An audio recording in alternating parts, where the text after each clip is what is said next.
ప్రభువునందు నాకు అత్యంత మిక్కిలి ప్రియమైనటువంటి దేవుని ప్రజలారా, దేవుని యొక్క మాటలు మనము జాగరూకులమై వినాలని మరొకసారి మీ అందరికీ కూడా నేను మనవి చేస్తూ ఉంటున్నాం.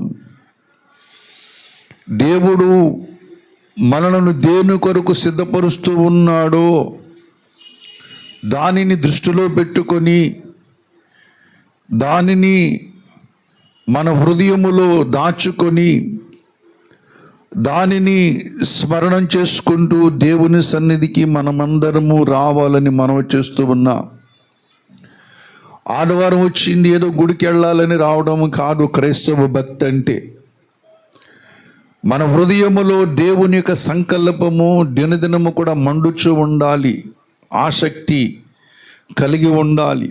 ఆనాడు దావీదుకు దేవుని ఇంటిని గూర్చినటువంటి ఆసక్తి అతన్ని కుదురు ఉండనివ్వలేకపోయింది. అలాగే ఇర్మియా హృదయములో ఉన్నటువంటి ఆసక్తి అతన్ని కుదురు ఉండనీయలేకపోయింది. అలాగే అపోస్తుల యొక్క హృదయములో దేవుడు పెట్టినటువంటి ఆసక్తి వారిని కుదురు ఉండనీయలేకపోయింది. దాని కొరకు వారు ప్రాణాలు అర్పించడానికైనా వెనకాడలేకపోయారు. దేవుని కొరకు సంతోషంగా, దేవుని కొరకు ఆనందంగా వారి ప్రాణాలు దేవుని ఒడిలో అర్పించినటువంటి మహాభక్తులు. ఎందుకంటే దేవుని సంకల్పం వాళ్ళ హృదయములో ఉన్నది. నేటి సంఘములో ప్రతి ఆదివారమును దేవుని సన్నిధికి వస్తున్నటువంటి ప్రతి వారిలో కూడా ఈ యొక్క దేవుని వాక్యమును మన హృదయములో దినదినము కూడా మండుచు ఉండాలని మీ అందరికీ నేను మనవి చేస్తూ ఉంటున్నాను. ఎందుకొరకు దేవుని మందిరానికి వస్తూ ఉంటున్నావు ప్రియులారా? ఎందుకొరకు వస్తూ ఉంటున్నావు? ప్రార్థన చేసుకోవడానికి, వాక్య పాటలు పాడుకోవడానికి, వాక్యం వినడానికి, కానుకలు అర్పించుకోవడానికి, ప్రభు వల్ల పాలు పంపులు పొందడానికి, ఆశీర్వాదం పొందుకొని మరలా ఆదివారాన్ని సిద్ధపడడానికి అనుకుందామా? అలాగే ఎప్పుడు అనుకోకండి. ఆదివారం ఎందుకు వస్తూ ఉంటున్నాం? మన గోల్ అనగా మన యొక్క అల్టిమేట్ తుది నిర్ణయము, అంటే ఆఖరి నిర్ణయం ఏంటంటే, తర్వాత చేసే నిర్ణయాలు ఏముండవు. ఆ నిర్ణయం ఏంటంటే నేను యేసుతో కలిసి ఉండాలి. హల్లెలూయా!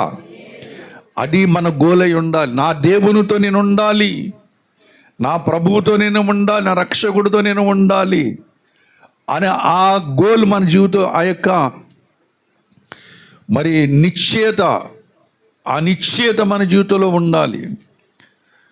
ఆ పరిపూర్ణమైన నిశ్చయత మన జీవితంలో ఉన్నప్పుడు ఆదివారం నువ్వు ఎట్టి పరిస్థితుల్లో మానలేవు. ఆ గోల్, ఆ నిశ్చయత కానీ కొంచెము కానీ మెత్తబడిందనుకోండి, జీవితములో సకల విధములైనటువంటి పాపములు, దోషములు, తప్పులు చేయడానికి అవకాశం సాతానుడు ఈజీగా కలుగజేస్తూ ఉంటాడు. ఆజ్ఞాతిక్రమమే పాపమని దేవుని యొక్క వాక్యం మనకి చెబుతూ ఉంటున్నది. కాబట్టి దేవుని యొక్క అల్టిమేట్ గోల్ మన జీవితంలో ఉండాలి. అది ఎప్పుడు కూడా మన జీవితంలో మండుతూ ఉండాలి. మొదటి దశలో రాసిన పత్రిక 4వ అధ్యాయం 17వ వచనం చదువుకున్నాను చూడండి.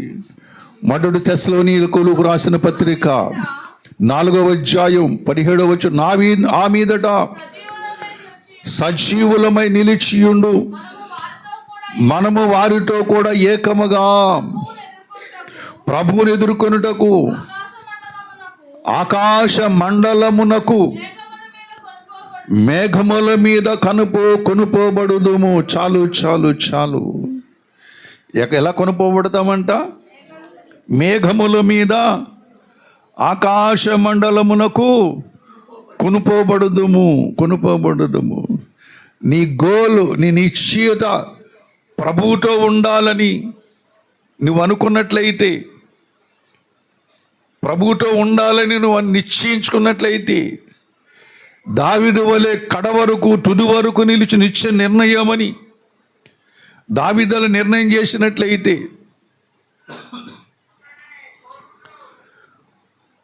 రూతులాగా నేను యోధా బెత్లెహేములో ఉండాలి, దేవుని సంకల్పములో ఉండాలని రూతులాగా నీవు నిశ్చయము చేసినట్లయితే, ఆ భక్తి కొరకు నువ్వు ప్రయాసపడినట్లయితే నీ ఇంటి ముందుకు మేఘాలు వస్తూ ఉంటాయి. ఇప్పుడు నువ్వు మేఘాలు నీ తల మీద ఉన్నాయి, మహిమ మేఘాలు వస్తాయి, నిన్ను మోసే మేఘాలు వస్తాయి. దేవుని బిడ్డలారా, ఆ మేఘములు మన ఇంటి ముందుకు రావాలంటే, ఆ మేఘముల చేత నువ్వు కొనుపోబడాలంటే కొన్ని ప్రత్యేకమైన విషయాలు ఈ భూమి మీద మనమందరము కలిగి ఉండాలి. హల్లెలూయా. దేవుని బిడ్డలారా, దాని కొరకు మన భక్తిని, మన విశ్వాసమును కొనసాగించుకోవాలి. దేని కొరకు? నా ఇంటి ముందుకు మేఘములు నా ఇంటి ముందుకు రావాలి. యేసు ప్రభువారిని కూడా తీసుకెళ్ళినది మేఘమే. ప్రభువును ఏలియాను తీసుకెళ్ళినది అగ్ని రథములు, అగ్ని గుర్రములు, మేఘములే వచ్చాయి. ప్రభునందు ప్రియమైనటువంటి వాళ్ళ మాటలు కూడా మేఘము అని కమ్ముకున్నప్పుడు మేఘములో నుంచి ఒక స్వరము వారందరూ విన్నారు. అటువంటి మేఘములు మన ఇంటి ముందుకు రావడం అనేది సామాన్యమైన విషయం కాదు. దేవుడు ఆజ్ఞాపిస్తాడు వాటికి, వెళ్ళి నా భక్తులను సమకూర్చుందని మీది ఆకాశమునకును క్రింద భూమికి ఆజ్ఞాపిస్తూ ఉంటాడు. ఆ మేఘములు రావగానే భూమిలో ఉన్న వారిని మేఘములు మీద తీసుకుని వస్తుంది. భూమి అంటే మనకంటే ముందుగా మృతులైనటువంటి వారిని, వారు సమాధుల నుంచి లేపబడతారు. తర్వాత ఆ మీద సజీవులే మనం మేఘముల మీద కొనుపోబడదుమని చెప్పేసి లేఖనం చెబుతూ ఉంటున్నది. దేవుని బిడ్డలారా, నీ భక్తి, నీ విశ్వాసం, నీ రక్షణ ఈ మేఘములు నీ ఇంటికి వచ్చేటట్టుగా చేయాలి. హల్లెలూయా. అందుకొరకు ప్రతి ఆదివారము దేవుని మందిరానికి వస్తూ ఉంటున్నాం. దాని కొరకు ప్రయాసపడుతున్నాం. ఏ విధము చేత నేను మృతుల్లోంచి పునరుద్ధానము కలగవలనని సర్వశక్తులు ఒడ్డుతూ ఉన్నాడు. ఎవరు? అపోస్తలుడైన పౌలు. ఏ విధము చేతనైనా సరే ఈ లోకములో నుండి నాకు విమోచన కలగాలి, నేను పక్షి వలె నేను నా కొండకి ఎగిరి వెళ్ళిపోవాలి, పక్షుల వలె వెళ్ళిపోవాలి అని దావీదు కోరుకున్నాడు. అపోస్తలుడైన పౌలు కూడా కోరుకుంటూ ఉంటున్నాడు. వెళ్ళిపోవాలి, నా కొండకి వెళ్ళిపోవాలి. నా కొండ, నా కోట, నా ఆశ్రయము నా ప్రభు అయిన యేసుక్రీస్తు అని దావీదు ఎన్నో మార్లు గానాలు చేశాడు, పాటలు పాడుకున్నాడు. దేవుని బిడ్డలారా, మన స్థిరమైన నివాసం ఇది కాదు, కానీ స్థిరమైన నివాసమైనటువంటి పరలోక రాజ్యము చేరుకోవాలంటే దేవుని గూర్చినటువంటి, దేవుని సంకల్పము గూర్చినటువంటి తపన ఎప్పుడూ కూడా నీ హృదయములో బగబగా మండుతూ ఉండాలి. నువ్వు కళ్ళు మూసినా ఇదే నీ దృష్టిలో ఉండాలి, కళ్ళు తెరిచిన ఇదే దృష్టి నీకు ఉండాలి.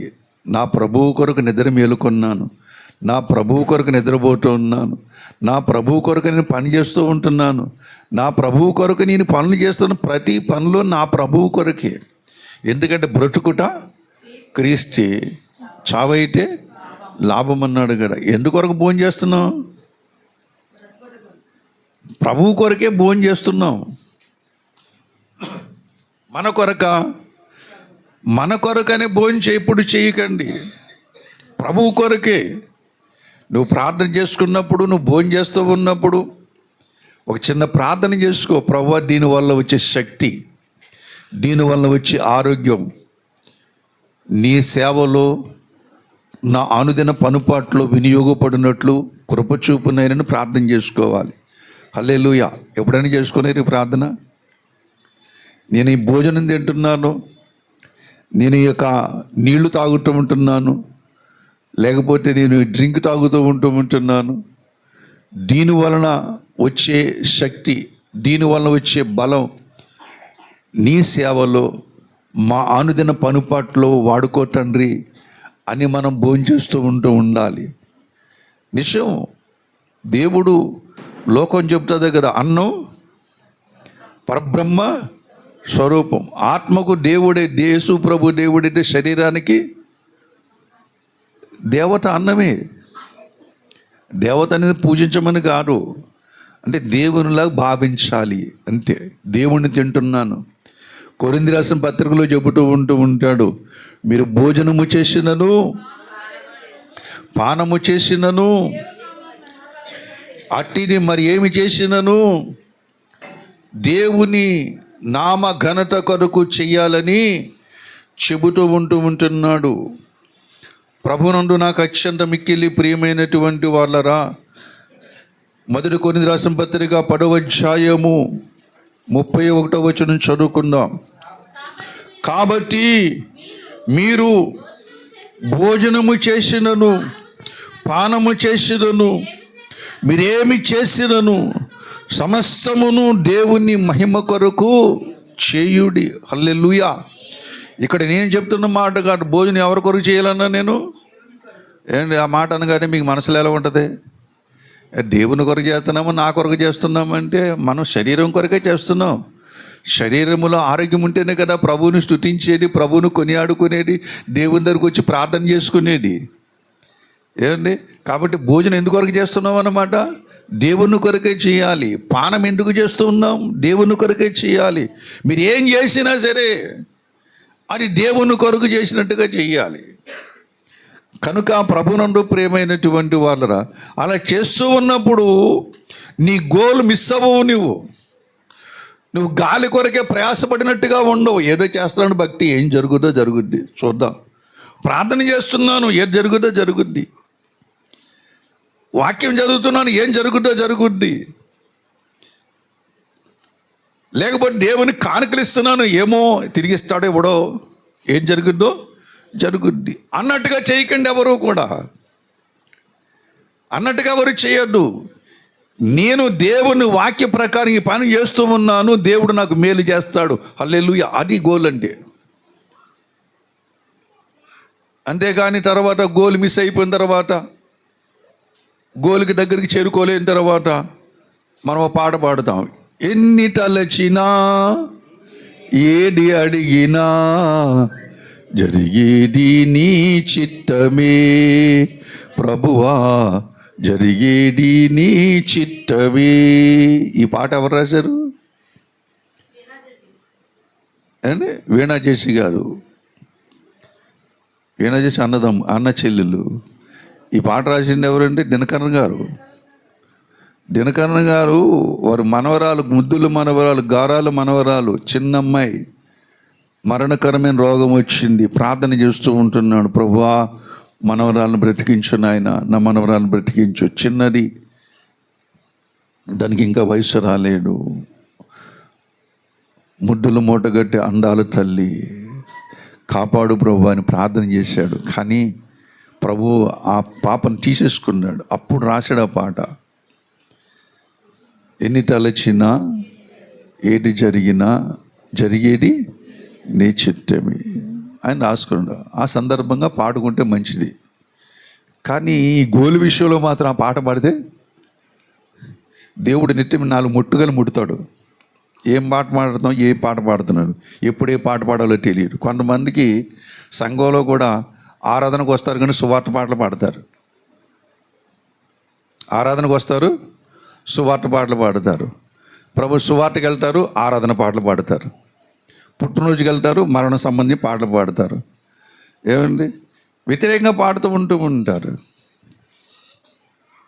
ఎలా ఉంటుందంటే అటువంటి పాటలు పేరు సంతోషమే కానీ సంతోషం ఎప్పుడు ఉండదు. పేరు శాంతమే కానీ శాంతం ఎప్పుడు కూడా ఉండదు. ఏంది? పేరు ధైర్యమే ఇలా ఉండే పేరుకు సువార్త రావే కానీ ఏముండదు, ఆ సువార్తలు సత్యం ఉండదు. ప్రభునందు ప్రియమైనటువంటి వాళ్ళరా, దేవుని బిడ్డలారా, ఎందుకంటే గోల్ మిస్ అవ్వకూడదు. మనం చేరుకోవలసిన గమ్యం మిస్ అవ్వకూడదు. నీ జీవితంలో ఏం జరిగినా జరగకపోయినా, దేవుడు అడిగింది ఇచ్చిన ఇవ్వకపోయినా, నీ గోలు మాత్రం పవిత్రంగానే ఉండాలి. హల్లెలూయా. నీ గోలు ఎలా ఉండాలి? పవిత్రంగానే ఉండాలి. నీ ఉద్దేశం, నీ తలంపులు, దేవుని కూర్చుని విశ్వాసం ఎలా ఉండాలి? నాగార్జున సిమెంట్ కాదు, దానికంటే సిమెంట్ మరి గొప్ప సిమెంట్ ఏమో నాకు తెలియదు, కానీ సిమెంట్తో కట్టిన మరి బుల్డోజర్ పెట్టి గుద్దినా సరే పగిలిపోకూడదు అయ్యి. హల్లెలూయా. అటువంటి బలమైనటువంటి విశ్వాసము కలిగిన వారముగా ఉండాలి. నేను అడిగింది దేవుడు ఇచ్చినా పర్వాలేదు, ఇవ్వకపోయినా పర్వాలేదు. అన్నం మాత్రం దొరుకుతుంది, తినడానికి వస్త్రాలు దొరుకుతున్నాయి, ఉండడానికి అయితే గూడు ఉంది. ప్రభు నన్ను ఇంకేం కావాలి? మనిషికి చాలు కదా, రోటీ, కపడా, और మకాన్, ఈ మూడు ఉంటే మనిషికి చాలు. ప్రభునందు ప్రియమైన ఈ భూమి మీద ప్రతి క్రైస్తవుడు ఇదే ఆశించాలి. దీనికి మించి ఎక్కువ ఆశించకూడదు. ఇది సంఘానికి రూల్ అనుకోండి, ఏమండి? ఊరుకుంటుందా మన శరీరం? అస్సలు ఊరుకోదు. ప్రభునందు ప్రియమైనటువంటి వాళ్ళరా, దేవుని బిడ్డలారా, కానీ ఎందుకు ఈ వీటి జోలికి వెళ్ళొద్దు అనంటే, నీ గోలును తప్పిస్తూ ఉంటాయి. ఇవన్నీ కూడా నువ్వు చేరుకోవలసిన గమ్యమును తప్పిస్తూ ఉంటాయి. చుట్టుదారి ప్రయాణం చేయవలసి వస్తూ ఉంటుంది. ఈజీగా తొందరగా వెళ్ళిపోవలసిన మార్గం గుండా వెళ్ళిపోతే 3 రోజుల్లో వెళ్ళిపోతావు అక్కడికి. కానీ ఎప్పుడైతే గోల్ మిస్ అయిందో, అరణ్యములు చుట్టుదారిగు అరణ్య మార్గము గుండగా 3 రోజుల్లో వెళ్ళిపోవలసిన ప్రయాణము 40 సంవత్సరాలు పట్టింది. అప్పుడు మన జీవితంలోకి వస్తాయి అటువంటి గోల్ మిస్ అయినప్పుడు, అరణ్యాత్రలో మరి అరణ్య మార్గం నడిపిస్తూ ఉన్నప్పుడు మనకి చక్కటి పాటలు వస్తూ ఉంటాయి. ఏం పాట అది? ఏమండి? ఈ బాధలు పడలేక, ఈ శ్రమలు పడలేక, ఈ భారం మొయ్యలేక, సిలువను మొయ్యలేక, జీవితాన్ని మొయ్యలేక, కుటుంబ భారాన్ని మొయ్యలేక, ఈ జీవిత ఈదా లేకున్నాను, నా చెయ్యి పట్టుకో. ఆయన పట్టుకున్నప్పుడే వదిలేసాం. ఆయన వదిలేసినప్పుడు ఏమన్నా మనం పట్టుకోమంటున్నాడు. ఆయన వదిలేస్తే పట్టుకుంటాడు ఆయన. ఏమండి? నీకు బుద్ధి చెప్పి గడ్డి పెట్టి అన్నీ చేసిన తర్వాత అప్పుడు ముట్టికాయలు వేసి అప్పుడు ఆఖరిని ఎప్పుడు జ్ఞాపకం చేసుకుంటూ ఉంటాడు. ఏంది? తీరమూసి ఆయన చేయి పట్టుకునేసరికి మన మూతులు ఎలా ఉంటాయి? బొంగమూతులు పెడతామండి. ఎందుకని? ఇన్ని శ్రమల్లో నువ్వు నన్ను పట్టుకోలేదు, కానీ ఇప్పుడు శ్రమ గట్టెక్కిన తర్వాత ఇప్పుడు వచ్చి పట్టుకుంటావా? ఏం దేవుడు అయ్యా నువ్వు అని నువ్వు నీ మనసు అంటూ నువ్వు అనలేవుగా, నీ మనసు అంటూ ఉంటుంది. అయినా సరే సిద్ధివిలాసంగా ఆయన నవ్వుతూ నీ చేయి పట్టుకుంటూ ఉంటాడు. హల్లెలూయా. నా పిల్లలే కదా అని అనుకుని చేయి పట్టుకుంటూ ఉంటాడు. దేవుని బిడ్డలారా, అందుకనే చెబుతున్నాను, నువ్వు వెళ్ళాలనుకున్న గోల్ మిస్ కాకుండా ఉండాలంటే దేవుని వాక్యం మీదకి నీ దృష్టి మళ్ళించాలి. హల్లెలూయా. ఎందుకంటే ఇక్కడ అపోస్తలుడైనటువంటి యోహాను చెబుతూ ఉంటున్నాడు, జీవవాక్యమును గురించి మాట్లాడుతూ ఉంటున్నాడు. హల్లెలూయా. దేని గురించి మాట్లాడుతున్నాడు? జీవవాక్యమును గురించి మాట్లాడుతూ ఉన్నాడు. ఏమని మాట్లాడుతున్నాడు? జీవవాక్యమును గురించి. ఆది నుండి ఏది ఉండెనో, ఏది మేము వింటిమో, కన్నులారా ఏది చూచిటమో, ఏది నిదానించి కనుగొంటిమో, మా చేతులు దేనిని తాకి చూచెనో, అవి మీకు తెలియచేయచ్చు ఉన్నాను. హల్లెలూయా. ఎంతో మంది ఎదురు చూస్తూ ఉన్నారు ఈయన గురించి, ఈ జీవమును గురించి ఎదురు చూస్తూ ఉంటున్నారు. సకల నాగరికతల్లో కూడా ఈ జీవమును గురించి రాయబడి ఉన్నది. మాయన్ నాగరికత మొదలుకొని, మెసొపొతామియా నాగరికత మొదలుకొని, ప్రభునందు ప్రేమైన మధ్య ప్రాచ్యములో ఉన్న నాగరికతలు మొదలుకొని, సింధు నాగరికతల అన్ని నాగరికతలలో ఈ జీవము కొరకు ప్రజలు ఎదురు చూశారు, భక్తులు ఎదురు చూశారు, మహర్షులు ఎదురు చూశారు, గొప్ప గొప్ప తాత్వికులు ఎదురు చూశారు. దేని గురించి? ఈ జీవమును గురించి ఎదురు చూశారు. మనుషులు, ప్రాణులు, ప్రాణులు దేని కొరకు ఎదురు చూస్తున్నారు? జీవము కొరకు ఎదురు చూస్తున్నారు. ప్రాణుల్లోంచి ప్రాణులు పుట్టుకుంటూ వచ్చారు. ఇప్పుడు జీవములోంచి ఏం పుట్టుకు రావాలి? జీవం పుట్టుకు రావాలి. దాని కొరకు ఎదురు చూస్తూ ఉంటున్నారు. ఆనాడు యూదులు ఎదురు చూశారు. దేని గురించి? జీవమును గురించి ఎదురు చూశారు. జీవము గురించి ఎదురు చూస్తూ ప్రతిరోజు లేఖనాలు చదువుతున్నారు వాళ్ళు. మన మహర్షులు కూడా, మన భారతదేశపు మహర్షులు కూడా, మెసొపొతామియా నాగరికతలో ఉన్నటువంటి మహర్షులు కూడా, ఆర్యులు కూడా, ద్రావిడులు కూడా ఈ జీవమును గురించి ఎదురు చూశారు. గ్రంథాలు రాశారు. రాసిన గ్రంథాలన్నీ చదువుకుంటూ ఉంటున్నారు. ఎందుకంటే ఆ జీవం ఎక్కడ దొరుకుతుందని చెప్పేసి వెతుకుతూ ఉంటున్నారు. హల్లెలూయా. ఈ జీవం గురించి వెతుకులాట. విజీవం అనగా దేవుని గురించి వెతుకులాట. మన భారతదేశంలో మహర్షులందరూ కూడా ఈ జీవమును గురించి వెతుకుతూ ఉంటున్నారు. వెతికారు. ప్రభునందు నాకు అత్యంత మిక్కిలి ప్రియమైనటువంటి దేవుని ప్రజలారా, ఆ మాటను కూడా మీకు జ్ఞాపకం చేస్తాను. యోహాను సువార్త, పరిశుద్ధ గ్రంథములో నుండి యోహాను సువార్తలో చెబుతూ ఉంటాడు. ఆ మాటను మీకు జ్ఞాపకం చేస్తూ ఉంటాను. 5వ అధ్యాయం 39వ వచనం చదువుకుందాం. లేఖనములందు మీకు నిత్య జీవము గలదని తలంచుచు వాటిని పరిశోధించుచున్నారు. అవే నన్ను గూర్చి సాక్ష్యమిచ్చుచున్నవి. మన పూర్వీకులు ఋషివంగములకు, మన పూర్వీకులు ప్రవక్తలకు, మన పూర్వీకులు భక్తులందరికీ కూడా ఇదే ఆశ ఉన్నది. దేవుణ్ణి చేరుకోవడం ఎలా? దేవుడు ఎక్కడ దొరుకుతాడు మనకి? ఎప్పుడు దొరుకుతాడు మనకి? ఆయనలో జీవం ఉన్నది. ఆ జీవము నాకు కావాలి అని మహర్షులు తపస్సులు చేశారు. ఋషివంగములు తపస్సులు చేశారు. శాస్త్రవేత్తలు ఎదురు చూశారు. సైన్స్ టెక్నాలజీ కనుగొన్నటువంటి శాస్త్రజ్ఞులు ఎదురు చూశారు. ఈ సృష్టిని పరిశోధకులు ఎదురు చూశారు. ఈ జీవం ఎక్కడ ఉన్నది? ఈ లోకం ఇలా బ్రతుకుతూ ఉన్నదంటే ఈ జీవం ఎక్కడ ఉన్నది? ఈ భూమి సమస్తమును కూడా మనుషులు కలుగు చేస్తూ ఉన్నది.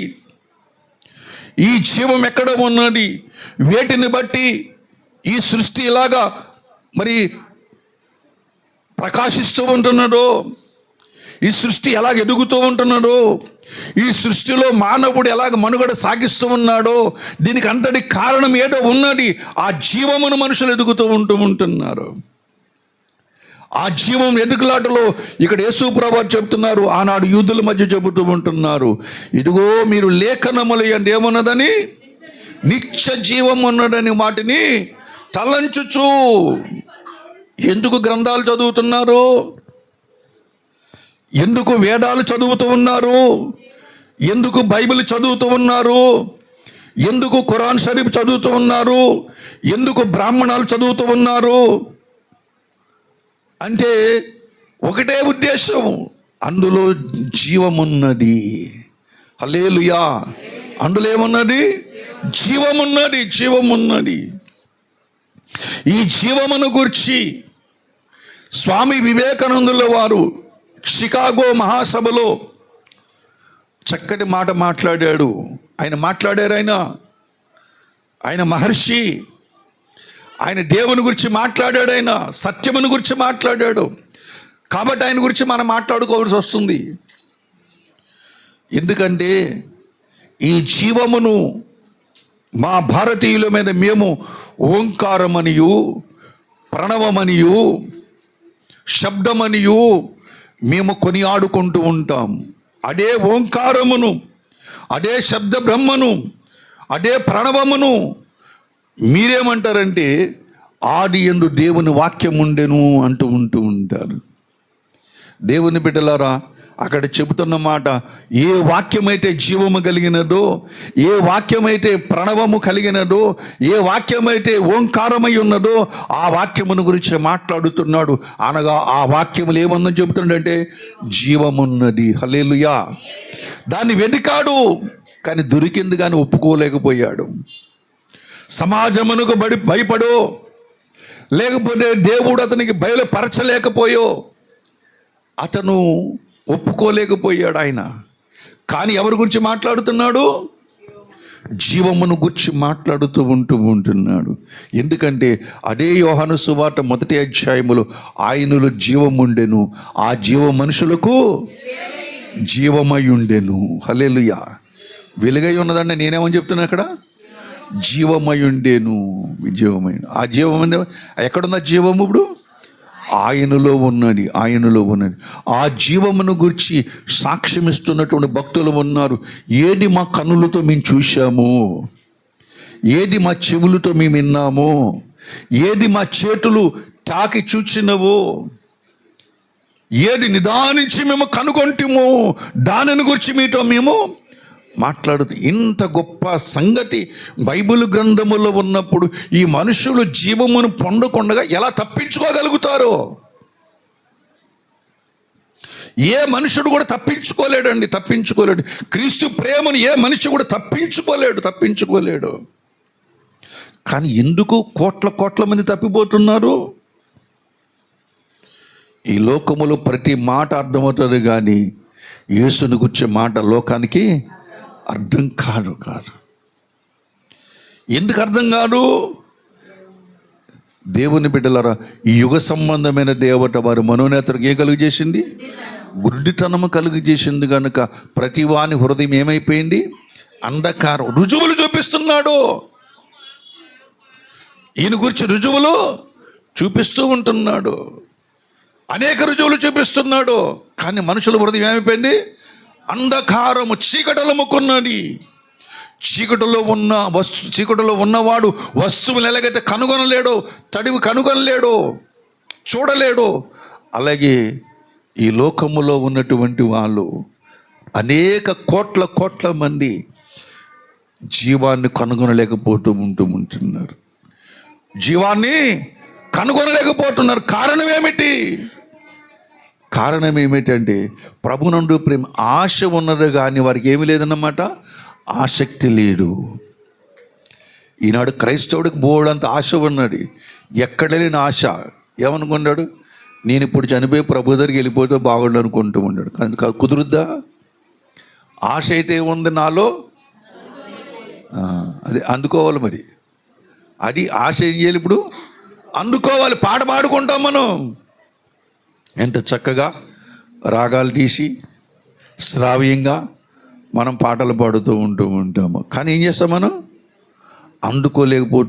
ఉంటున్నాం. ఎందుకని? ఆశ ఉన్నది కానీ ఆసక్తి లేదు.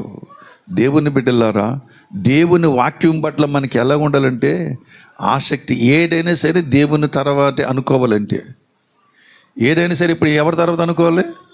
దేవుని తర్వాత. మనమేమనుకుంటాం? అన్నీ అయిన తర్వాతే దేవుడు.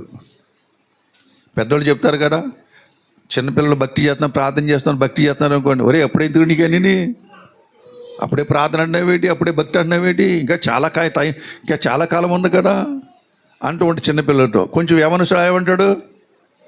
అప్పుడే ఎందుకమ్మా ఈ భక్తి? మాకు అప్పుడు ఇంకా లోకంలో చాలా ఎంజాయ్ చేయాలి కదా. లోకంలో మేమేం చేయాలి? ఫ్రెండ్స్, స్నేహితులు, బంధువులు, మరి ఇక చూడవలసిన స్థలాలు ఇవన్నీ ఉన్నాయి కదా. మీ ఎప్పుడు చూడాలి? ఇవన్నీ అయిపోయిన తర్వాత, ప్రభునందు ప్రేమైన తర్వాత ఏమండి, అప్పుడు ముసలు అయిపోయిన తర్వాత అప్పుడు ఎవరు కావాలి? ఉన్న పాటున వచ్చు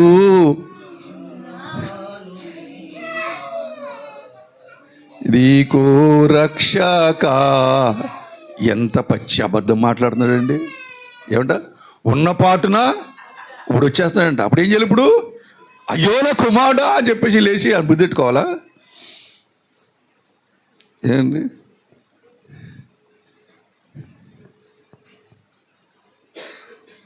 చెరిగడంతా కూడా శుభ్రం నవిలేసి అన్నీ చేసేసి సారమంతా పిప్పి తినేసి సారమంతా తాగేసేసి ఆ పిప్పి అక్కడ పెట్టిన తర్వాత ఇదిగో ప్రభు పిప్పిని తీసుకొస్తాడు. అక్కడ ఎవరైనా తీసుకుంటాడా?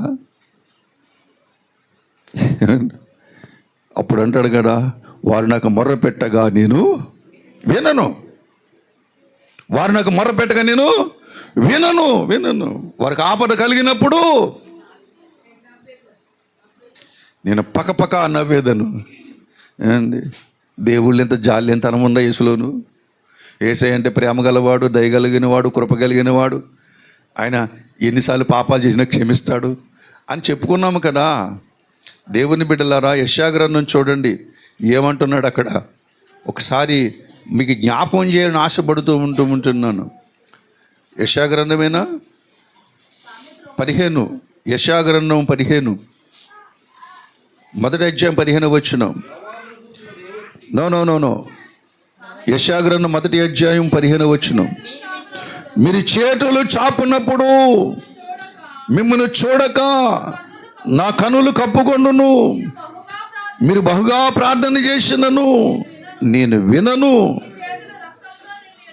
చాలు వినను. మళ్ళీ సామెతల గ్రంథంలో మళ్ళీ కనబడుతుంది అక్కడ, ఇంకా క్లియర్ కనబడుతూ ఉంటుంది. సామెతల గ్రంథం 1వ అధ్యాయం చదవండి.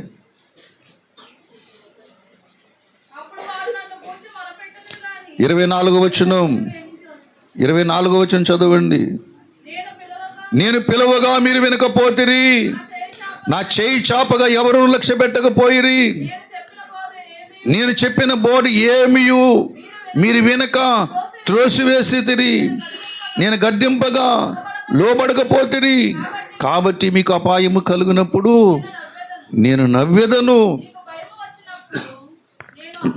మీకు భయం వచ్చినప్పుడు నేను అపహాస్యము చేసేదను. వచ్చినప్పుడు కలిగినప్పుడు అపహాస్యం అంటే ఎటకారం.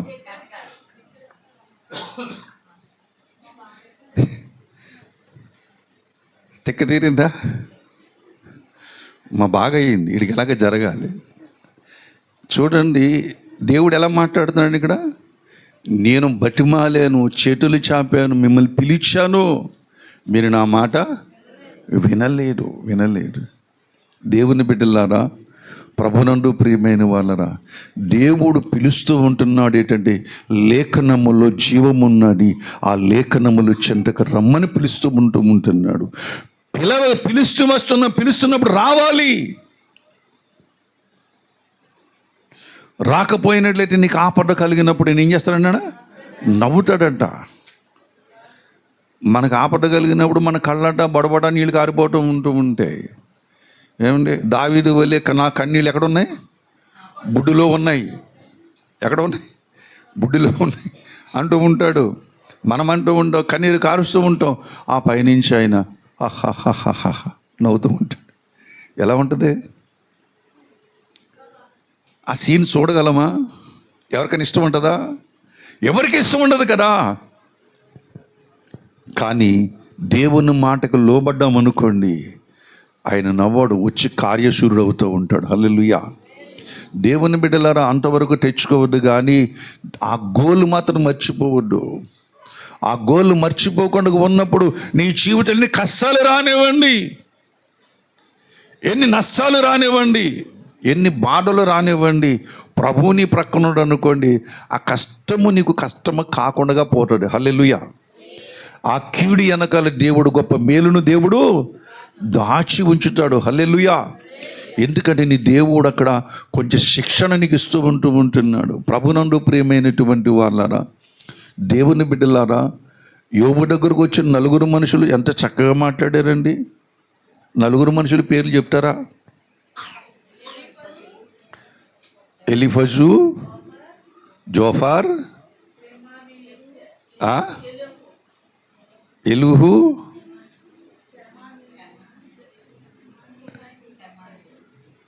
ఏమండి, జోఫరు,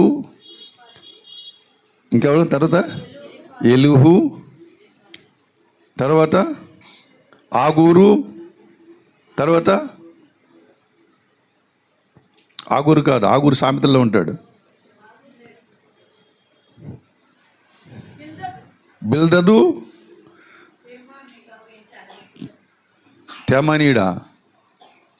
తెమానీడని జోఫరు. ఈ నలుగురు స్నేహితులు యోబు దగ్గరికి వచ్చి మంచి మాటలు మాట చెడ్డ మాటలు మాట్లాడారా? ఏమండి?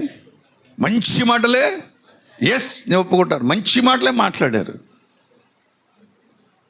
ఈ నలుగురు వచ్చి యోబు దగ్గరికి వచ్చి మంచి మాటలు మాట చెడ్డ మాటలు మాట్లాడా? దేవుడు అన్యాయం చేయట అసంభవం అన్నాడు కదా. ఎవడన్నారు? జోఫరే అన్నాడు. దేవుడు అన్యాయం చేయట అసంభవం అన్నాడు. ఈ నలుగురు స్నేహితులు నీ పూర్వ పాపముల గురించి మాట్లాడుతూ ఉంటున్నాడు. నువ్వు చేసిన తప్పుల గురించి మాట్లాడుతూ ఉంటున్నారు. అందరూ మాట్లాడినప్పటికీ కూడా ప్రభునందు ప్రియమైనటువంటి వాళ్ళరా, దేవుని బిడ్డలారా, దేవుడు ఏమంటున్నాడో చూద్దాం. చూడండి దయచేసి, దేవుడు ఏమంటున్నాడో చూద్దాం. దేవుని యొక్క వాక్యము ఏమంటున్నదో మనం చూద్దాం. మరి ఇక్కడ చెబుతున్నాడు ఎక్కడంటే, దయచేసి చూద్దాం. చూడండి, 38వ అధ్యాయము 2వ వచనం చదువుకుందాం.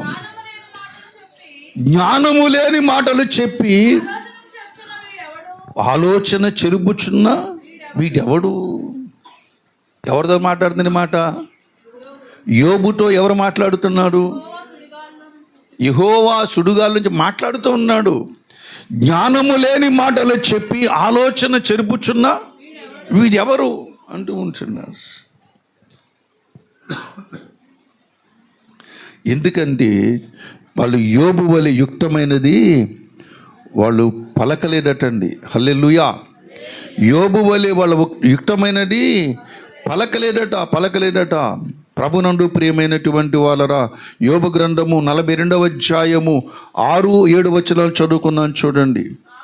కావున నన్ను నేను అసహించుకొని ధూళిలోను బూడిదలోను పడి పశ్చాత్తపడుచున్నాను.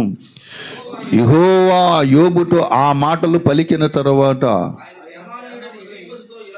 ఇలాగు సెలవిచ్చెను, నా సేవకుడని యోబు పలికినట్లు మీరు నన్ను గూర్చి యుక్తమైనది పలుకలేదు కనుక నా కోపము మీ మీదను నీ మీదను నీ ఇద్దరు స్నేహితుల మీదను మండుచు ఉన్నది. హల్లెలూయా. ఏముంది? యోబు యుక్తమైనది పలికాడు, పశ్చాత్తాపడు. అది ఆ మాట కావాలి, ఆ మాట కావాలి. యోబు ఏం పడుతున్నాడు? అయ్యో, నా జ్ఞానమునకు మించిన మాటలు మాట్లాడాను, నా శక్తికి మించిన మాటలు మాట్లాడాను, తప్పైపోయింది ప్రభువా, క్షమించునా అని చెప్పేసి ఏం చేస్తున్నాడు? పశ్చాత్తాపడుతూ ఉన్నప్పుడు వెంటనే ఏమన్నాడు ఆయన? నా సేవకుడు యోబు మాట్లాడినట్టుగా మీరు మాట్లాడలేడు. అన్నీ కరెక్టే మాట్లాడరు కదా. కానీ ఆ మాటలు ఏమి లేదటండి, విరిగి నలిగిన మనసు లేడు. అందుకని యోబు అని అన్నాడు, మీరు పనికి మాలిన వైద్యులంటూ ఉంటున్నా. దేవుని బిడ్డలారా, ఎందుకు ఈ మాటలు చెబుతున్నానంటే, మన జీవితంలో ఎన్ని కష్టాలు రానివ్వండి, ఎన్ని శ్రమలు రావనివ్వండి, నీ గోలు మాత్రం పదిలంగా ఉండాలి. దాని గురించి చెప్తాను ఈ మాటలు. నీ గోలు ఎలా ఉండాలి? పదిలంగానే ఉండాలి. నా గోల్ అది. నా గోల్ దగ్గరికి వెళ్ళాలంటే మహిమ మేఘం నా ఇంటి ముందుకి నా ఇంటి ముందు నేను ఎక్కడున్నా సరే అక్కడ రావాల్సిందే. హల్లెలూయా. వస్తుంది రారా, దేవుడు పంపిస్తాడండి. దేవుడు పంపిస్తాడు. ఆ మహిమ మేఘమును ఎక్కడ కానీ సిద్ధపడాలంటే జీవమును మనం సంపాదించుకోవాలి. జీవం కొంచెం సంపాదించుకుందామా, కాస్త ఎక్కువ సంపాదించుకుందామా, మరి కాస్త ఎక్కువ సంపాదించుకుందామా, సమృద్ధిగా సంపాదించుకుందాం. ఎలా ఉండాలి జీవం? ప్రాణం ఎలా ఉండాలి? కొంచెం ఉండాలా, ఎక్కువ ఉండాలా? సమృద్ధిగా ఉండాలి.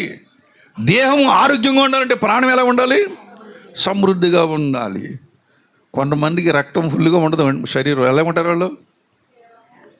ఏంటి వాళ్ళ ముఖం పేలబోయిన ముఖంలా ఉంటూ ఉంటారు. ఏ చిన్న పని చేసినా ఆయాస పడిపోతూ ఉంటారు. అది ఆరోగ్యం బాగుందనుకోండి. దేవుని బిడ్డలారా, ఆ కాలంలో చెప్పుకోవాలి, బస్తాయి ఒకడు ఎత్తేసుకోండి. ఇప్పుడు 25 కేజీల బస్తాలు ఒకడు కూడా ఎత్తుకోగలడు. బట్టి ఎలా దిగిపోయింది అంటే, మీ కాలంలో 75 కేజీల బస్తాలు ఏం చేసేవారు?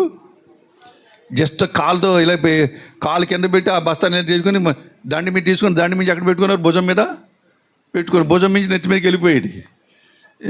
ఇప్పుడు 40 కేజీల బస్తా ఎంతమంది ఎక్కుతాలి?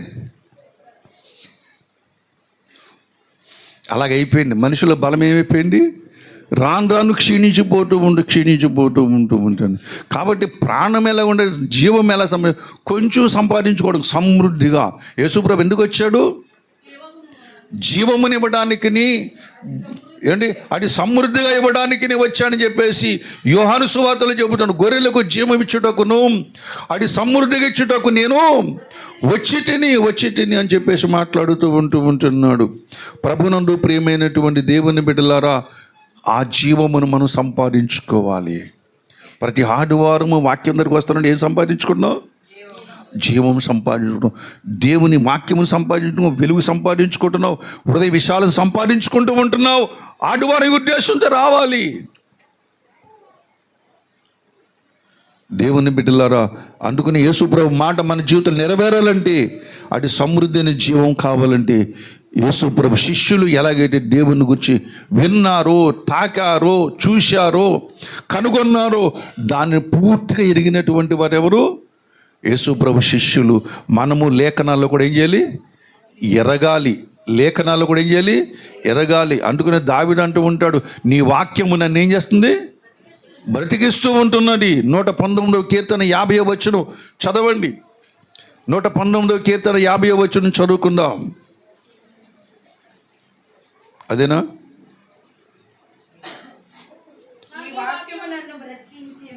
నీ వాక్యము నన్ను బ్రతికించి ఉన్నది, నా బాధలో నాకు నెమ్మది. వాక్యం ఉన్నప్పుడు బాధలు ఎందుకు వచ్చాయో ఏమండి? వాక్యం ఉన్నప్పుడే బాధలు ఎక్కువ వస్తాయి. యేసుప్రభువు నమ్ముకున్నప్పుడే దెయ్యాలు ఎక్కువ పట్టుకుంటాయి. యేసుప్రభువు నమ్ముకుంటే శ్రమలు ఎక్కువ అవుతాయండి. నిజం చెప్తున్నాను నేను. యేసుప్రభువు నమ్ముకుంటే ఏమొస్తాయి? శ్రమలు వస్తాయి. దానికి సిద్ధపడి రావడమే. యేసుప్రభు దేవుని నమ్ముకుంటే శ్రమలు రాకూడదు కదండి. ఏమండి? యేసుప్రభు దొరికాడంటే ఏటీఎం దొరికినట్టే మనకి అని బోధిస్తున్నారు కదా. ఒక పనికిమాలిన ఆడదే. నీ చూసారా యూట్యూబ్లో? ఒక పనికిమాలిన ఆడదే, ఒక పనికిమాలిన దరిద్రురాలు, ఒక పనికిమాలిన సన్నాసి. దానికంటే 200 కావాలని దేవుని అడిగిందంట. ఏమండి? దారంటే వెళ్తుంటే 200 దొరికేసినంట. మడత పెట్టి దొరికిందంట. మడత. ఏమండి? మళ్ళీ పైగానేమో దానికి మళ్ళీ అక్కడి నుంచి ఏమండి మళ్ళీ రీఛార్జ్కి ఫోన్పే ఆడుకుని రీఛార్జ్ అయిపోయిందంట. మళ్ళీ అక్కడి నుంచి ఏటీఎంలోకి వెళ్ళిందంట. ఏటీఎంలో కార్డు పెట్టంగానే దాని కార్డులో బ్యాలెన్స్ 200 కూడా లేదట. కార్డు పెట్టంగానే 1,42,000 వచ్చేసిందటండి. మరి అది ఏటీఎం గుర్తుపెదు. మన బ్యాంకులో డబ్బులుండి ఏటీఎం కార్డు పెడితే 20,000 కొట్టావు, 25,000 కొట్టావు అనుకోండి, కార్డు రిజెక్టెడ్ అని వస్తుంది మనకి. మరి అది ఆ మహాతల్లి ఏ ఏటమ్మకి వెళ్ళిందో పనికిమాలిది. ఆ పనికిమాలిని బట్టి క్రైస్తవులు ట్రోల్ చేస్తూ ఉంటున్నారు. అయ్యే నమ్ముతూ ఉంటున్నారు ఆ బుద్ధి లేని వాళ్ళు అందరూ కూడా. ఇంకొక పనికిమాలి వచ్చింది. ఇంకో పనికిమాలి యజబేల్ చెల్లెలు వీళ్ళందరూ కూడా. ఆ పనికిమాలి వచ్చిందంట. వాళ్ళ ఆయనగా డ్యూటీకి వెళ్ళిపోయాడంట. ఇంట్లో ఒంటరిగా ఉందంట. ఏమండి? దేవదూతులు వంటగదిలోకి వెళ్ళి దేవతలు వంట చేస్తున్నారంట. ఏమి ఖాళీగా ఉందంట. యేసుప్రభు వచ్చాడంటే ఈ భుజమే చేసి మరి ఏంటి మరి మనం వెళ్ళి కూర్చొని మాట్లాడుకుందారా అన్నాడంట. ఏమండి?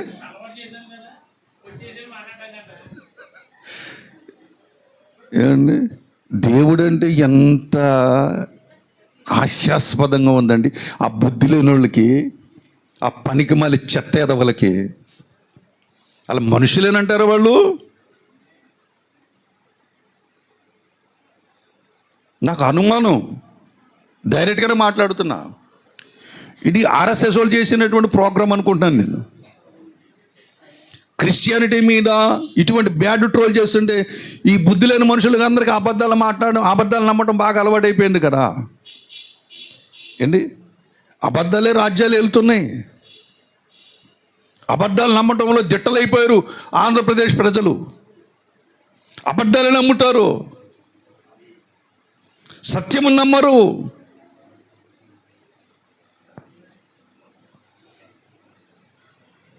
ఒక్కొక్కడికి కోటి రూపాయలు మీ బ్యాంక్ అకౌంట్లో వేసేస్తానని అనుకోండి, పొలం అంటే దెబ్బలు బుద్ధిస్తారు. గుద్దుతారు కుదరా? అబద్ధాలు ఎంత కమ్మగా ఉంటాయో, చేదు ఎలా ఉంటుంది, చాలా చేదుగా. నిజం ఎలా ఉంటుంది, చేదుగా ఉంటుంది. ఆనందం తాగినట్టు ముఖం పెడుతుందన్నమాట అండి. ప్రభు నుండి ఆ ట్రోల్ నమ్ముతూ ఉంటున్నారు. అందుకని దేవునికి దూరం అయిపోతున్నారు వీళ్ళు.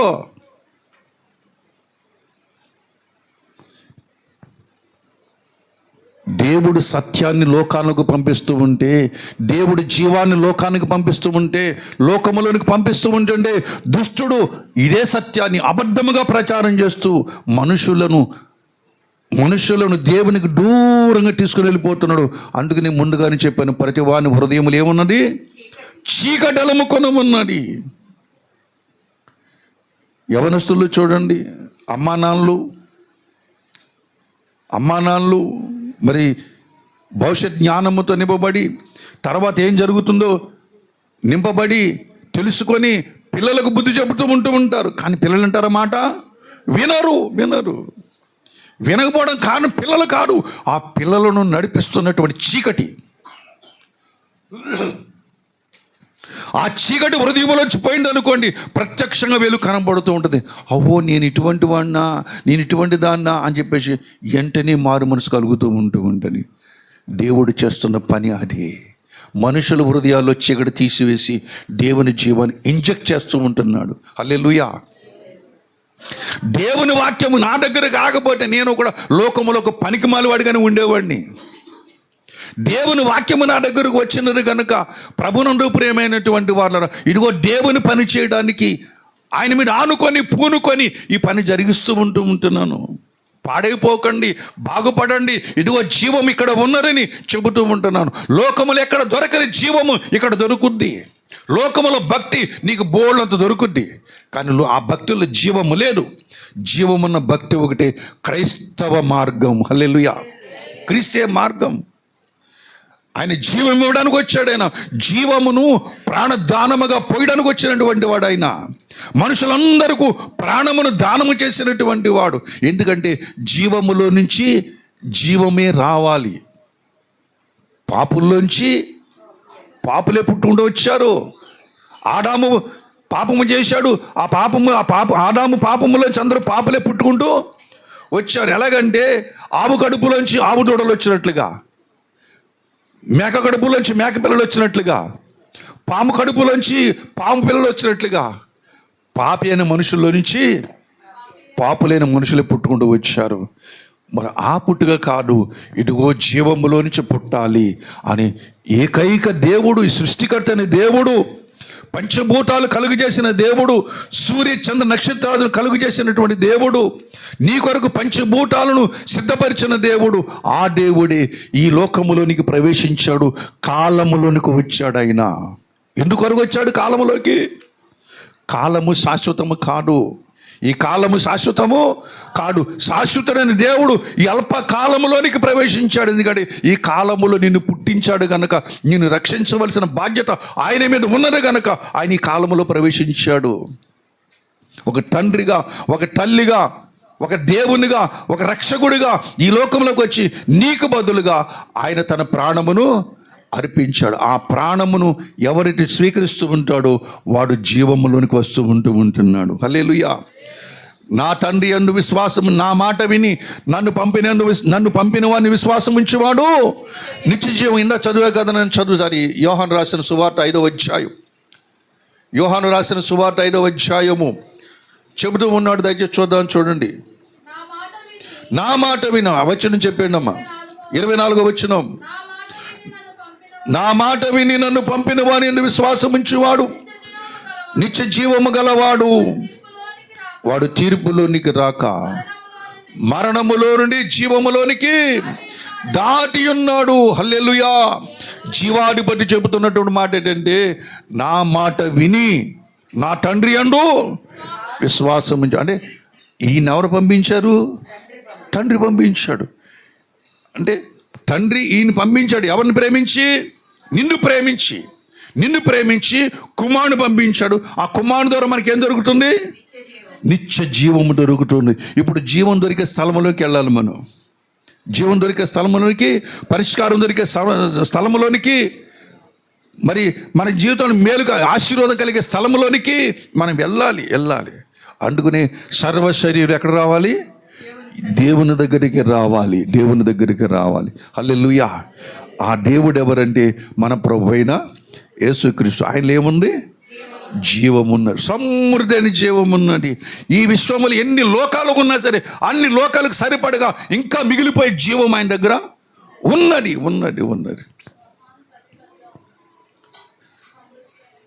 ఏమండి?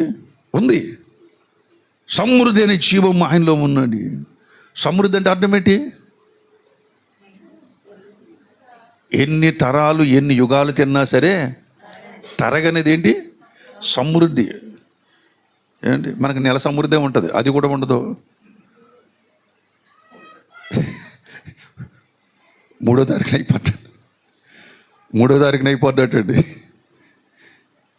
ఎందుకంటే జీతం వచ్చేలాగా అందుకునేలాగా 20వ తారీఖు నుంచి ఆందోళన వచ్చేస్తుంది. ఎన్ని ఈఎంఐలు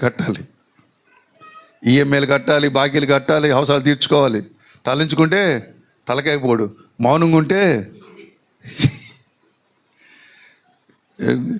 సమృద్ధి అంటే అర్థం ఏంటంటే బైబిల్ చెప్తున్న మాట, ఈ లోకములకు ఎంతమందికైనా కావలసిన జీవము ఎవరి దగ్గర ఉంది? ఇంకా మిగిలిపోద్ది. హల్లెలూయా. మిగిలిపోవాలంటే ఆయన జీవాధిపతి, జీవమునకు అధిపతి. ప్రభునందు ప్రియమైనటువంటి వాళ్ళ జీవమును పుట్టించగలిగిన వాడు ఏకైక దేవుడు మన ప్రభు యేసుక్రీస్తు వారి. మరి ఎవరిలో కూడా జీవము లేదండి, ఎవరిలో కూడా లేదు. ఘంటాపదంగా చెప్తాం ఎక్కడైనా సరే. క్రైస్తవాన్ని ఈ రోజుల్లో ఈనాడు అనేక మంది కొహనా మేడవులందరూ ఎదుర్కోవాలని ప్రయత్నం చేస్తున్నారు. ఎవడు ఎదుర్కోలేడు, ఎవడు క్రైస్తవ్యాన్ని కాదనలేడు, ఎదుర్కోలేడు, ఓడించలేడు, జయించలేడు. సర్వ శరీరులకు సమాధానం చెప్పగలిగిన సత్తా ఒక బైబిల్కి మాత్రమే ఉన్నది. హల్లెలూయా. దేవుని బిడ్డలారా, ఎవడైనా సరే ఓడిపోవలసినదే. ఏ నాగరికతను ఓడిపోవలసిందే. ఏ నాగరికతను బైబిల్ ముందు శిరస్సు వంచి పాదాభివందనం చేయవలసినది. అటువంటిది బైబిల్ గ్రంథం అంటే. హల్లెలూయా. ప్రభునందు ప్రియమైనటువంటి వాళ్ళ సర్వ శరీరులకు రక్షణ ఇవ్వగలిగినది బైబిలే. సర్వ శరీరులకు సమాధానం చెప్పగలిగినది బైబిలే. ఎందుకంటే ఈ జీవమునకు ఏమి లేదు, మరణం అనేది లేదు. బ్రతికించడం చేతనమునంటే దీనికి, మరణించడం అనేది దీనికి చేత కాదు. ఎవరో పిలాతు అన్నాడు, నిన్ను విడిపించడానికి అధికారం ఉంది. నేను ఎవరిని అనుకున్నావు? రోమా గవర్నర్ని. నిన్ను విడిపించడానికి నాకు అధికారము ఉన్నది. అలాగా ఎవరి దగ్గరికి వెళ్ళమని చెప్పమంటావు అన్నాడు యేసయ్య. అన్నాడు, నా మీద నీకు ఎవరికి అధికారం, పైనుంచి ఇవ్వబడింది తప్ప నా మీద ఎవరికి అధికారము లేదు అన్నాడంటే. దాని మీద జీవం మీద ఎవరికి అధికారం ఉందండి? ప్రభునందు ప్రియమైన ఎవరికి అధికారం లేదు. ఆయనే జీవమున అధికారి. కొంతమంది నరకానికి పంపగలిగిన వాడు ఆయనే, కొంతమందిని పరిశుద్ధపరిచి మహిమ మేఘాల మీద తీసుకుని వెళ్ళగలిగిన వాడు కూడా ఆయనే. ఆయనకు అధికారి. సమస్త మీద ఆయనకు అధికారం ఉన్నది. ఎందుకంటే జీవాధిపతి అంటాడు. అపొస్తలుల కార్యం 2వ అధ్యాయం అనుకుంటా, జీవాధిపతిని మీరు చంపితారంటాడు పేతురు. ఆనాడు యూదు సమాజాన్ని చూసి, దేవుని బిడ్డలారా, జీవం ఆయనలో ఉన్నది. బలహీనంగా ఉన్నావా? దేవుని దగ్గర ఆయన జీవము నేను బ్రతికిస్తూ ఉంటుంది. ఆయన వాక్యము నేను బ్రతికిస్తూ ఉంటుంది. శ్రమలో ఉన్నావా? దేవుని వాక్యము దగ్గర రండి, నీకు జీవాన్ని ఇస్తుంది. ప్రభునందు ప్రేమ నీకు ఆరోగ్యం ఇస్తూ ఉంటుంది. ఈ జీవము కదులుచున్న జీవము, ఈ జీవము వినుచున్నటువంటి జీవము, ఈ జీవము అద్భుతములు చేయగలిగిన జీవము, ఈ జీవము నిన్ను తప్పించగలిగిన జీవం. ఇది మరెన్నడికి నాశనము లేనటువంటి జీవం ఇది, నా జీవం ఇది. ఈ జీవము చుక్క నీ శరీరంలోకి వచ్చిందనుకోండి, నీ దేహంలోకి వచ్చిందనుకోండి, నీలోకి వచ్చిందనుకోండి, ప్రభును ఈ లోకము నిన్ను ఏమి కూడా చేయలేడు. నువ్వు భయపడుతున్న మరణాన్ని కూడా ఏం చేస్తుంది? మరణాన్ని కూడా దాని వెన్నులో వణుకు పుట్టిస్తుంది. గడగడ వణుకు పట్టు, కూర్చున్న కుర్చీ కూడా కదిలిపోతూ ఉంటుంది. అంత భయం. దేవుని జీవం అంటే ఎవరికి? మరణానికి. ప్రభునందు ప్రియమైనటువంటి వాళ్ళరా, మరి పాదరసంలాగా పాదరసాన్ని ఎవరైనా పట్టుకోగలరా? పట్టుకోలేరా? పాదరసం చిక్కుతుంది చేతికి? చిక్కదు. చేతికి ఇలా పట్టుకుండా చోటుకి వెళ్ళిపోతుంది. అలాగే మరణాన్ని కూడా మనం ఏం చెయ్యం, పట్టుకోలేదు. పట్టలేదు. మిగతా వాళ్ళందరికీ మరణం ఏంది, హాయిగా పీకలు దొరికేస్తే వాళ్ళకి. మరణానికి వాళ్ళ పీకలు చక్కగా దొరికేస్తావు. తీసుకొచ్చి ఎక్కడ పెట్టుకుంటాడు, ఆడు వాళ్ళు వేసుకుంటూ, నువ్వు నా ఖాతాలో ఉంటాడు. ఒకసారి మా మరదలకి దెయ్యం పట్టుకుంటే నేను వెళ్తేనేమో భయపడింది. నువ్వు ఎందుకు వచ్చావు, నన్ను ఎందుకు ముట్టుకున్నావు, ముట్టుకోకూడదని తెలియదు నీకు, నువ్వు మావాడు కాదు. తర్వాత వాళ్ళ అన్నయ్య వచ్చి వాళ్ళ తమ్ముడు వచ్చాడు. వాళ్ళ తమ్ముడు చెప్పాడు, నువ్వు మావాడివే, నీవు మావాడు. ఏమండి అలాంటి నీ పీక పట్టుకు ఏం చేస్తుంది, ముట్లు వేసుకుంటూ. అదే హబక్కూకు చెబుతూ ఉంటాడు, వాడు గాలములు గుచ్చే మనుషులు ఏం చేస్తాడు, లోపల వేసుకుంటూ ఉంటాడు. కానీ నేను చెబుతూ ఉన్నాను, దేవుని బిడ్డలారా, మన జీవితంలో అడిగిన దొరికినా, ఇది ఉన్నది పోయినా, యోబు వలె మనము ఆ గోలు విషయంలో ఎలా ఉండాలి, నిశ్చింతగా ఉండాలి. నేను చనిపోయినా అక్కడే ఉంటాను, బ్రతికినా అదే నా గోల్ అనుకోవాలంటే అండి. అటు స్థిరమైన విశ్వాసం మనము కలిగి ఉండాలి. అదిరిపోవద్దు. అడిగిన పనులు జరిగినా పర్వాలేదు, జరగకపోయినా పర్వాలేదు, అడిగింది ఇచ్చినా పర్వాలేదు, ఇవ్వకపోయినా పర్వాలేదు. దేవుడు నాకు 2 చేతులు ఇచ్చాడు, కాళ్ళు ఇచ్చాడు, చక్కటి నెత్తులు ఇచ్చాడు, చక్కటి శరీరాన్ని ఇచ్చాడు, ఒంటిలో కావాల్సిన బలం ఇచ్చాడు. పని చేసుకోవడం నాకేం పోయే కాలం. పని చేసుకుని బ్రతుకుతా, పని చేసుకుని సంపాదించుకుంటా, పని చేసుకుని తింటా, పని చేసుకుని నిద్రపోతా, పని చేసుకుంటూనే ప్రభు దగ్గర వెళ్ళిపోతా. ఈ మనసు ఎందుకు రాదు? ఆ పనికి మనం చేసినట్టుగా చేయకండి. కొంతమంది ప్రార్థన చేస్తారు, ప్రభువా కరించి కురిపించేనైనా, పైనుంచి కరించి కురిపించేనైనా. ప్రార్థన చేసేవాళ్ళు ఉన్నారు. కురిపించేస్తాడా? కురిపించేయాలని కూడా ఏం చేయాలి? ఇప్పుడైనా దేవుడు దొంగ పని చేయాలి, అంతే కదా. ఎక్కడ దొంగ పని చేస్తాడైనా? ఆర్బీఐ దగ్గర, రిజర్వ్ బ్యాంక్ ఆఫ్ ఇండియా వాళ్ళ దగ్గర ఏం చేయాలి? చేస్తాడా?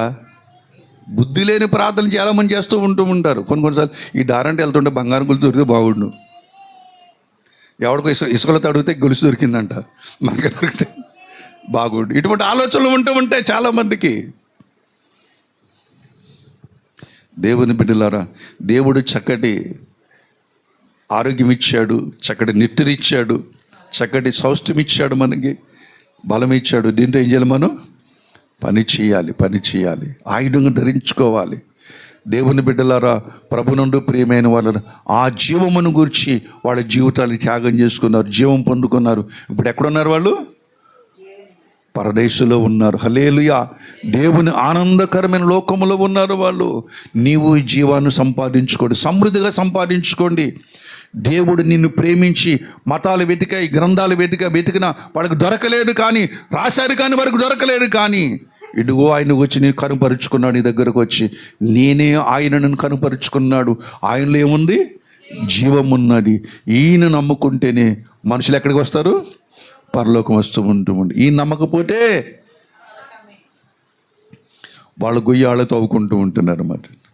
కాబట్టి ప్రభునందు ప్రియమైన వాళ్ళ ఈయన దగ్గరకు వచ్చినప్పుడు మన జీవితంలో జరిగే ఒక కార్యక్రమం ఏంటంటే, మనకు తెలియకుండానే మనం ఆయన పోలికలకు మారిపోతూ ఉంటాం.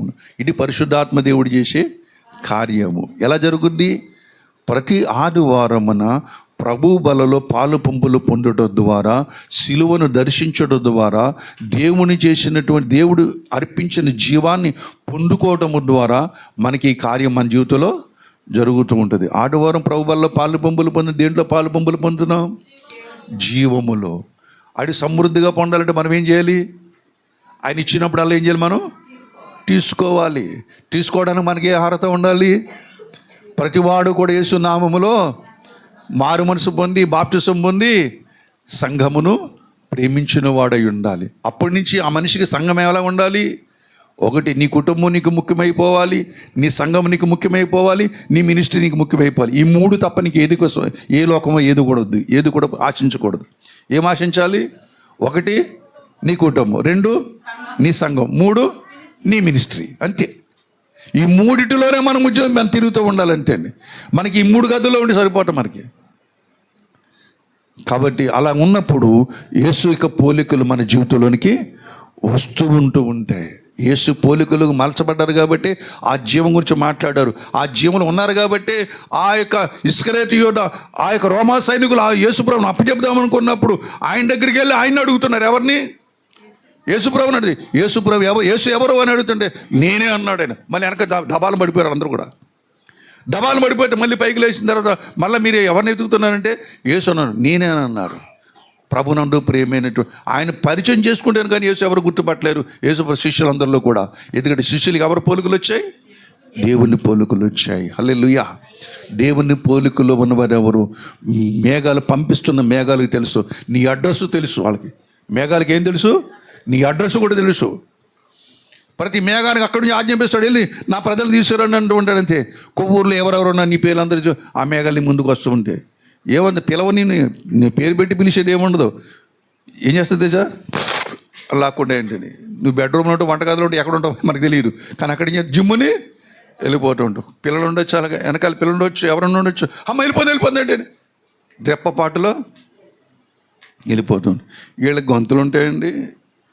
ఏమండి వీళ్ళు ఎన్ని చేసినా తాడాట ఆడినా సరే ఏమండి పైకి ఎక్కిన పడుతూనే ఉంటారు. దేవుని బిడ్డలారా, ఆ జీవము అక్కడికి మనల్ని ఏం చేస్తుంది? తీసుకుని వెళుతుంది. ఆ జీవాన్ని ప్రేమించండి. జీవాన్ని ప్రేమించి సమృద్ధిగా కావాలని కోరుకోండి. దేవుడు అది అడిగిన వాళ్ళకి తప్పకుండా ఏం చేస్తాడు?